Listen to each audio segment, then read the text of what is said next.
علیکم ورحمۃ اللہ وبرکاتہ. میں ہوں ڈاکٹر سلمیٰ. امید ہے سب خیریت سے ہوں گے. ابھی ہو گیا جی میرا شام کا بلیک ٹی.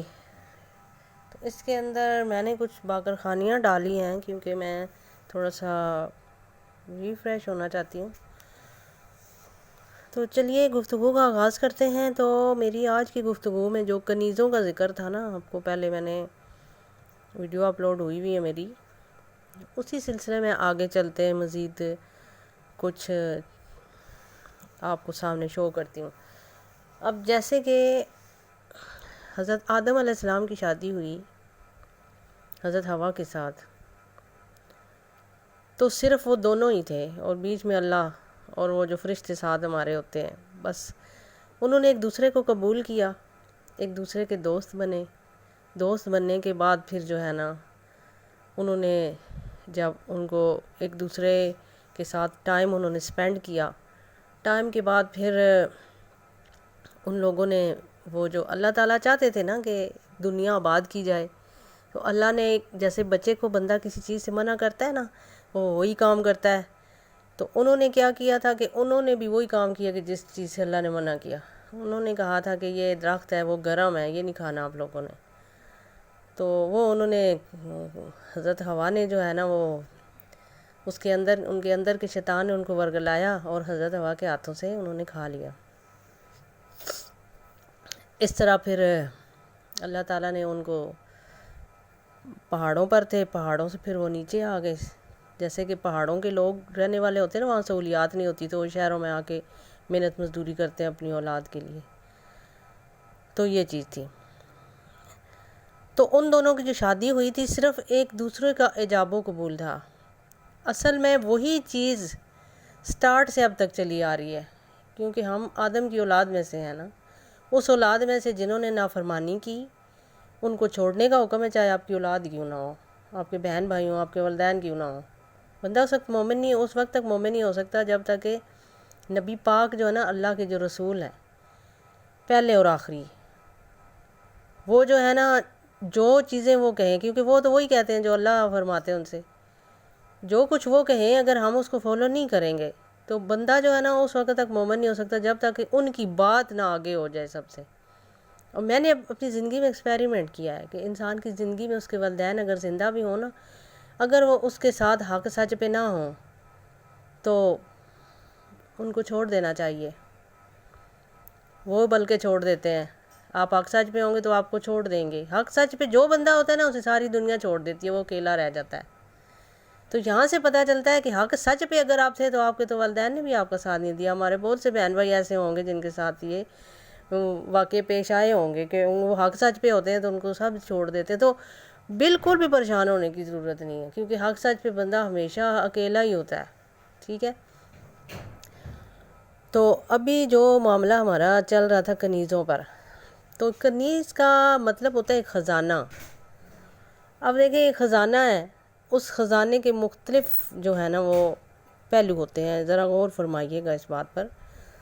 مختلف پہلو جو ہوتے ہیں وہ اس طرح ہوتے ہیں کہ جیسے کہ رواج ہے کہ سب کے سامنے بیٹھ کے شرعی جو ہوتا ہے وہ آپ اس کے ساتھ حق مہر طے کرتے ہیں. جی اتنے حق مہر، کیونکہ وہ جو اس کی بیوی بنتی ہے نا، اس کی لائف پارٹنر جو بنتی ہے، وہ اس کے ساتھ زندگی گزارنا چاہتی ہے پوری. اب بچے بھی اس کے پیدا کرے گی، اس کے کام بھی کرے گی، پھر بچے ہوں گے ان کے کام کرے گی، یعنی کہ وہ ایک ایز اے نوکرانی ہوتی ہے. ٹھیک ہے. کھانا بنا کے دے گی، خاوند کے سارے خیال رکھے گی، اور اس کے بدلے میں حق مہر ہوگا اس کا. کیا حق مہر؟ نان نفقہ. جو نان نفقہ کیا ہوتا ہے؟ کھانا پینا، کپڑے، یہ وہ. اس کے علاوہ اس کو وہ چھت دے گا، جیسا بھی اس کے پاس ہوگا وہ اس کو چھت دے گا رہنے کے لیے، جب تک کہ اس کے ساتھ وہ صحیح چلتی ہے. عموماً ہماری شادیاں اسی طریقے سے ہوتی ہیں. ٹھیک ہے.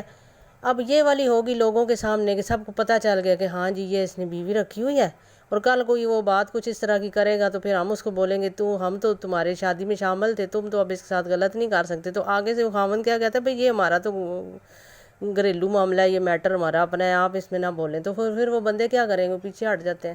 وہ نہیں ان کے معاملات میں بولتے، کیونکہ اپنے معاملات میں اگر کوئی انٹرفیئر نہ کرنے دے، ان گواہوں کی کیا حیثیت ہے جنہوں نے شادی کرائی تھی؟ کچھ بھی نہیں کر سکتے. جب تک کہ شرعی عدالتوں میں آپ جائیں گے وہاں پہ بھی طریقہ کار سے چلتا ہے سب کچھ. جس کے پاس پیسہ ہے اس کی ہاں ہے، جس کا نہیں ہے، لیکن اس میں بھی قانون ہوتے ہیں۔ بہرحال یہ چیز اس طرح ہو گئی کہ آپ کے پاس ایک شرعی نکاح نامہ آ گیا جی، آپ کے پاس ایک رسید آ گئی کہ اس بندے سے ہم نے اتنا حق مہر جو ہے نا لکھوایا تھا۔ بہت سے میں نے لوگ پٹھان جو ہوتے ہیں وہ ان کا نکاح ایسے ہی ہوتا ہے کہ اپنی بیٹی کو زبان کے طور پہ دوسرے کو دے دیتے ہیں، اور پھر اس کے بعد پٹھان جو ہوتے ہیں، میں نے زندگی میں بہت زیادہ میرے جاننے والے، ابھی ان کے بچے ہو گئے، ان کے جب داخلے جاتے ہیں ان کا بے فارم نہیں ہوتا۔ وہ بے فارم بھی بنانے کی سہولت دے دی ہے نادرا نے کہ آپ بچوں کے نام لکھوا دیں اور ان کے بن جائیں گے بے فارم۔ لیکن اب یہاں پہ معاملہ آ جاتا ہے کہ مثال کے طور پہ اگر کوئی آپ کے گھر چیک کرنے کے لیے آتا ہے، کوئی پولیس والے، ان کی ڈیوٹی لگتی ہے کہ کچھ نامعلوم افراد ادھر اس طرح گھس گئے یا کوئی اس طرح کا کوئی دھندا وغیرہ چل رہا ہے، جو بھی آپ سے وہ نکاح نامہ طلب کرتے ہیں، آپ کا نکاح نامہ آپ کے پاس موجود نہیں ہوتا، کسی جگہ پڑا ہوتا ہے، یا آپ نے نکلوایا نہیں ہوتا، یا آپ نے بنوایا نہیں ہوتا، ایکسپوز آپ کے پاس وہ نکاح نامہ جو ہوتا ہے نا وہ آپ کے پاس نہیں ہوتا ہے، گم ہو جاتا ہے کسی طرح۔ پھر وہ آپ کیا کہیں گے کہ ہم عدالت سے نکاح نامہ نکلوا کے لاتے ہیں، عدالت سے ادھر بھی وہاں پہ بھی انٹر نہیں ہوتا ہے، جو بھی شرعی کورٹ ہے اس کا نکاح رجسٹرار کے دفتر میں نہیں ہوتا۔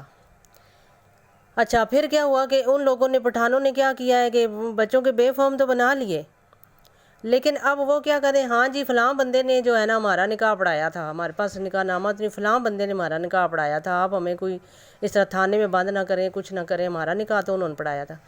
اب وہ بندے بھی فوت ہو جاتے ہیں، اور آگے ان کے بیٹے تو وہ ہوتے، وہ کہتے ہیں ہمیں تو پتہ ہی نہیں ان کا کب نکاح ہوا ہے، یہ تو ہمارے ابو فوت ہو گئے ہیں جو اس میں شامل تھے، وہ مولوی بھی فوت ہو جاتا ہے جو اس وقت وہ شرعی ہوتا ہی نہیں ہے۔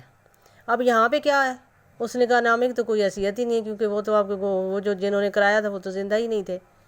اچھا ایک تو یہ ہو گئی بات ختم، کیونکہ یہ ساری باتیں میں آپ کو اس لیے بتانا چاہ رہی ہوں کیونکہ یہ جو کچھ اللہ کے خلاف ہو رہا ہے نا سب کچھ، یہ اس کا نتیجہ ہے، آپ لوگ جو کر رہے ہیں سارا، یہ سب آپ کی اپنی غلطیاں ہیں۔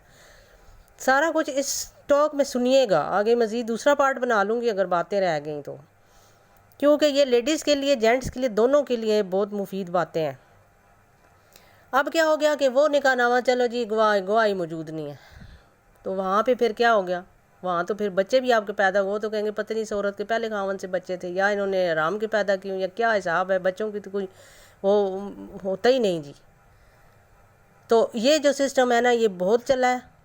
اچھا اس میں دوسری بات یہ آ رہی ہے کہ حق مہر اگر ایک عورت نے لکھوایا مرد سے، اتنا حق مہر آپ نے مجھے دینا ہے، بھائی ایک تو ہو گیا نا جو 2000 1000 جو بھی ہوتا ہے وہ دینا ہے، دوسرا جو حق مہر لکھا گیا ہے کہ جی بھائی 30,000 ہے، جو 50 ہے، یا ایک کمرہ ہے، جگہ ہے، جو بھی اس نے دینی ہے۔ اب مثال کے طور پہ یہاں جو مرد ہے، دیکھیں میں بات جو ہوتی ہے نا مردوں اور عورتوں کے دونوں حقوق پر بات کر رہی ہوں، قرآن کے حساب سے بات کر رہی ہوں۔ میں عورت ہوں تو میں عورت کی سائڈ نہیں لیتی، میں نے حق انصاف پہ بات آپ کو وہ کروانی ہے کہ جو کہ مجھے علم ہوا۔ اب جو مرد ہے وہ بیچارہ اس وقت لکھ کے دے رہا ہے، اس وقت اس کے حالات اچھے تھے، اگر اس کے حالات اس وقت اچھے تھے اور اب اچھے نہیں ہیں، اور اب اس کے پاس تو پیسے نہیں ہیں، وہ غریب ہو گیا خود۔ اب عورت کہے گی کہ تم نے تو مجھے اس وقت کہا تھا کتنا حق مہر دو گے، اب میں جو ہے نا اب تو تم مجھے دیتے نہیں ہو۔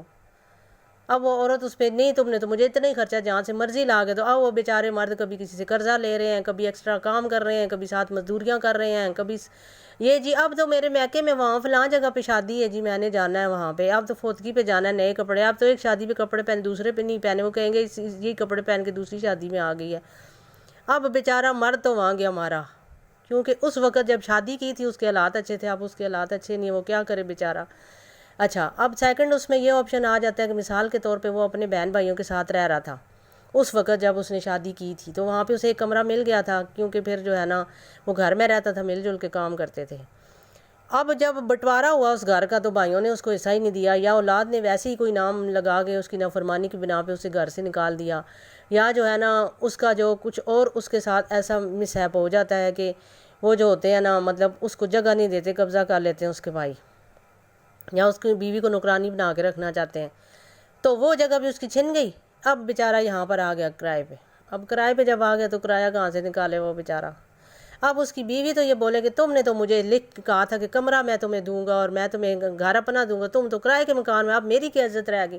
اب یہاں پہ دیکھیں وہ اس بیوی کو دیکھو کہ وہ اپنے خاوند کی پہلے اس کی ورچوئل حیثیت تو دیکھیں کہ ابھی وہ کس حال میں بیچارہ کیا کر رہا ہے، تو پھر وہ جو حق مہر لکھا ہوا ہے وہ کہاں سے پورا کریں۔ اب یہ حق مہر جو لکھا تھا نکاح نامے میں آپ نے سب کے سامنے، وہ کدھر گیا بتائیں مجھے۔ اچھا جی پھر بیوی نہیں رہتی، جی مجھے دے دو طلاق دے دو، جی طلاق کس طرح دے دو، میں منہ سے نہیں لیتی ہوں، اتنا اسے تنگ کرتی ہے کہ وہ بندہ طلاق اس وجہ سے کہ اس کو حق مہر مل جائے۔ اب حق مہر مل جائے تو اب اس وقت وہ حق مہر کہاں سے دے گا بیچارہ، کیونکہ اس کے پاس تو کوئی پھوٹی کوڑی بھی نہیں ہے، کہاں سے دے گا۔ ہو سکتا ہے حق مہر میں اس کا مکان لکھا ہو، کوئی زیور لکھا ہو، کچھ لکھا ہو ایسا کہ طلاق کی صورت میں اسے یہ دینا پڑے گا، وہ کہاں سے دے گا۔ پھر اس سلسلے میں معاشرے میں جو برائیاں پیدا ہو رہی ہیں تو وہاں پہ کیا کرتے ہیں، عورت پہ بلیم کرتے ہیں، یہ کردار کی ایسی تھی ویسی تھی، اس وجہ سے میں نے اس کو طلاق دے دی۔ تو پھر کردار کی وجہ سے وہ جو بھی کیس وہاں پہ چل رہا ہوتا ہے عدالت میں، تو اس وجہ سے چل رہا ہوتا ہے کہ اسے حق مہر سے اس کو وہ جو ہے نا حق مہر اسے نہ دیا جائے۔ اب یہاں پہ اگر اس کو آپ حق مہر نہیں دیتے اور اس کے اوپر بلیم کرتے ہیں تو اللہ نے منع فرمایا ہے، تو اگر یہ حق مہر اگر تم نے اسے چھوا بھی نہیں، یا تم نے خالی اسے بچے نہیں پیدا کیے، خالی تم نے جو ہے نا اگر اس کو جو ہے نا آپ نے اس کو استعمال کیا ہے، عورت کو اسے بے لباس کیا ہے، تو یہ صاف لفظوں میں قرآن کی آیت لکھی ہوئی ہے کہ اگر آپ نے بے لباس کیا اس کو، تم دونوں ایک دوسرے کے سامنے بے لباس ہو چکے ہو، تو پھر اس صورت میں حق مہر کے پیچھے مت پڑو کہ حق مہر کو بچانے کے لیے تم اسے بلیم کر رہے ہو، ایسا کام تم کبھی نہ کرنا عورت کے پیچھے۔ اور پھر یہاں پہ ہوا کیا، یہ پھر مستی تو پھر عورت کی ہوئی نا، کیونکہ عورت اگر نہ اس کو اس حال پر پہنچاتی تو مرد بھی مجبور نہ ہوتا۔ اب ہر بات پہ عورت کہتی ہے میرے ساتھ یہ ہو گیا وہ ہو گیا، تو پھر عورت کو خود پہلے دیکھنا چاہیے کہ میں کیا کر رہی ہوں، یا میں اپنی خاوند کی حیثیت کو دیکھ رہی ہوں یا میں نہیں دیکھ رہی ہوں۔ تو اب یہاں پہ جو مسئلہ ایک ہو گیا نا کہ جو آپ نے ایک نکاح دوسروں کے سامنے کروایا تھا، اس کی جو ایک جو ہے نا ایک کامن سی بات ہے کہ وہ کہاں تک پہنچا، ٹھیک ہے، کیونکہ یہ آپ نے سارا کچھ اپنے سر پہ خود لاد دیا ہے، حالانکہ قرآن میں ایسا کچھ بھی نہیں ہے۔ قرآن میں تو یہ ہے کہ اگر 10 صورتیں اگر آپ کو آتی ہیں نا تو تب وہ اس عورت کا حق مہر بن جاتا ہے، اسے شادی کر سکتے ہو، یہ نبی پاک کا حکم ہے، تو پھر اپنے سر پہ خود لادا ہے نا سب کچھ، تو پھر اس میں کیا قصور ہے، اس میں کسی کا قصور نہیں ہے۔ اب یہ بات آپ نے اللہ کے خلاف چل کے بولی ہے کہ ہاں جی اس وقت تو آدم نے ایسے شادی کی تھی تو اب ایسے کر کے دیکھ لیا نا، اچھا ہو گیا پھر اب۔ اچھا چلیں اب پارٹ 2 میں بتاتی ہوں نیکسٹ بار، ٹھیک ہے، اللہ حافظ۔